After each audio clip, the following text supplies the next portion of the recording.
Folks, honest leadership is very helpful and important.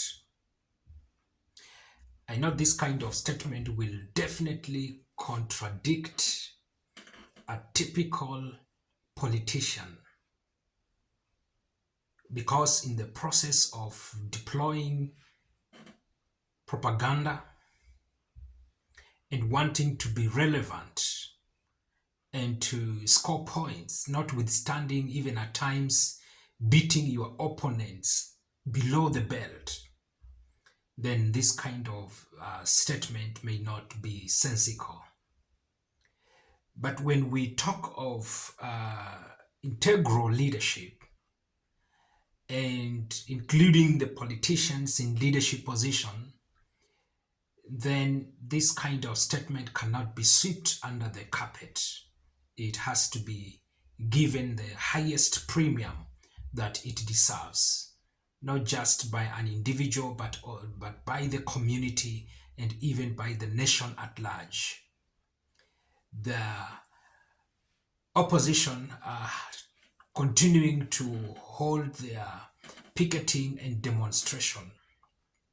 And one of the things that we continue probably to agree with you, but even if you differ, in this case, referring to the Constitution of Kenya, especially Article 37, it gives and allows the picketing and also demonstration and issuing of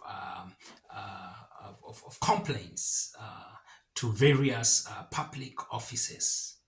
And of course, this has to be done also in the space of peace and tranquility.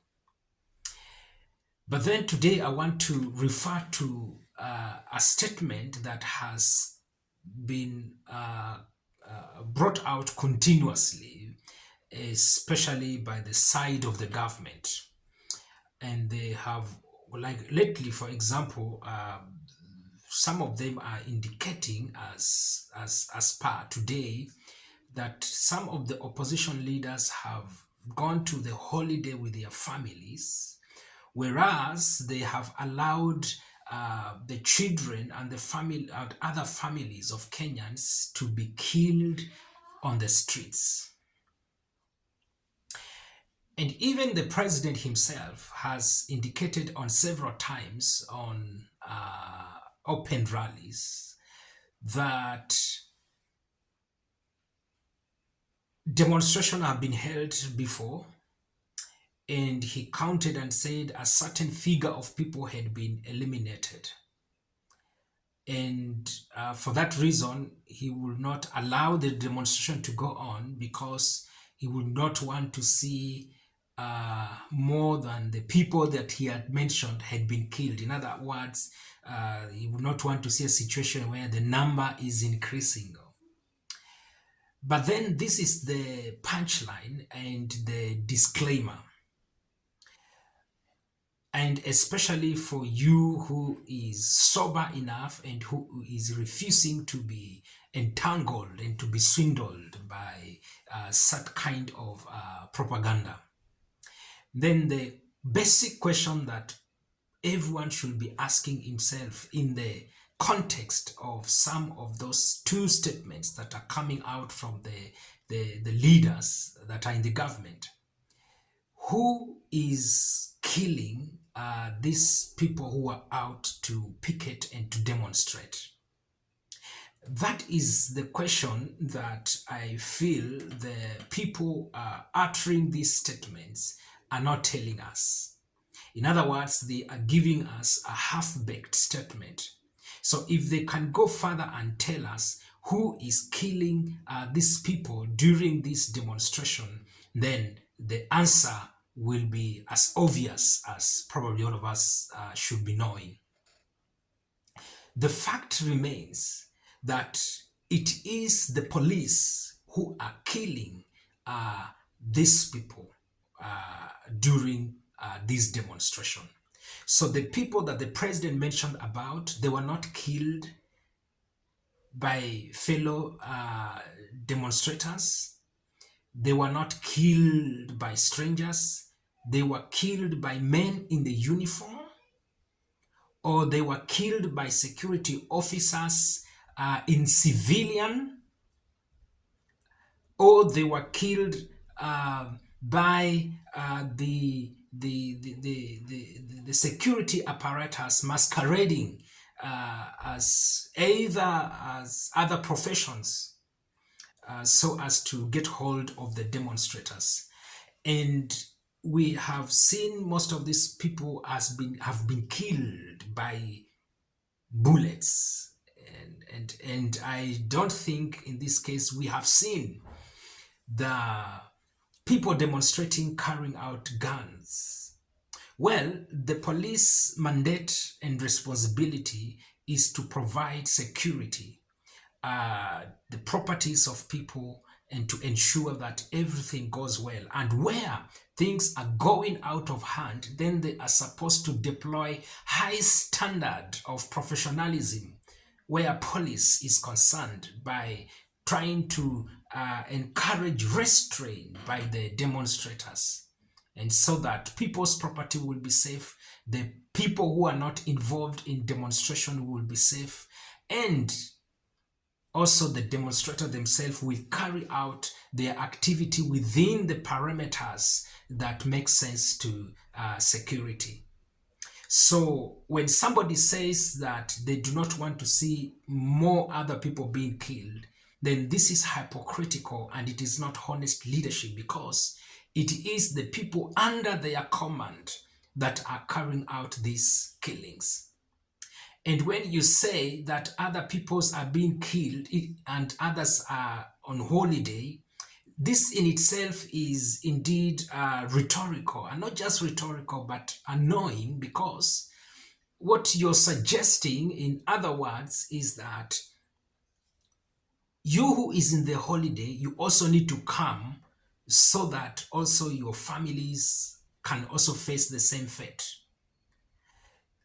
So the statement is not addressing who is causing the fate. He is just addressing the fate itself.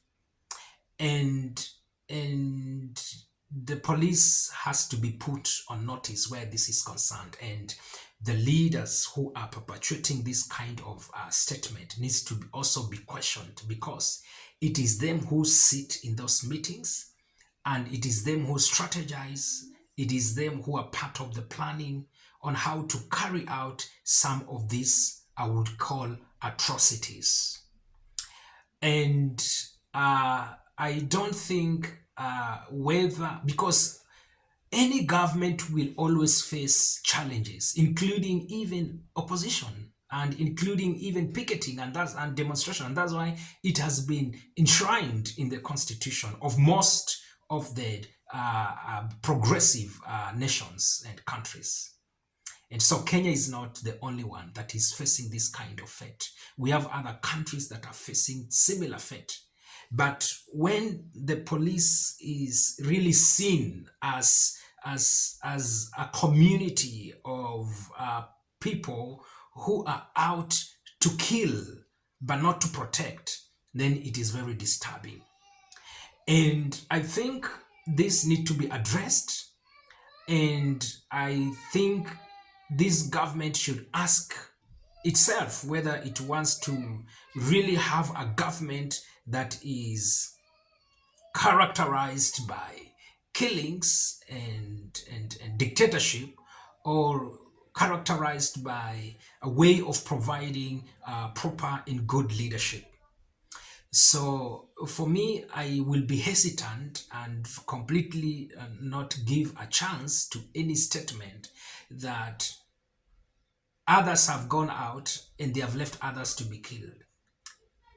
The question I will ask you: why have you given the police, and why have you given other people who are masquerading as police and they are not even the police, to carry out elimination, or to eliminate the people who are out to air out their view. This is unwanting and this has to be addressed. This is my perspective. That is completely an honest leadership. And they also need to be embarrassed, ashamed to come out and to air such kind of statement. Let me tell you something. It doesn't matter whether you are government, probably you may say I'm speaking as a man of the collar, but life is sacred. Whether you are a government, whether you are individual and you feel you are justified in eliminating a life, life is sacred. And it is only God alone who has that mandate. So even the government has no authority, and that's why to some of the jurisdictions that even allows the killing of those people who've been found as victims and or convicted either of cases that demands such kind of penalties. Yes, I will. For me, I will not go that direction, and that's why I'm insisting that life is in hands of God. You take away life, you are provoking God, and that will remain on top of your head and on your shoulders. And you may think you are safeguarding your interests. You may think you are playing good politics. You may think you are impressing your masters and your leaders, but you have initiated something that will follow your generation, and you will think you are helping your generation, but it's a matter of time because time will justify everything. The King bless Kenya.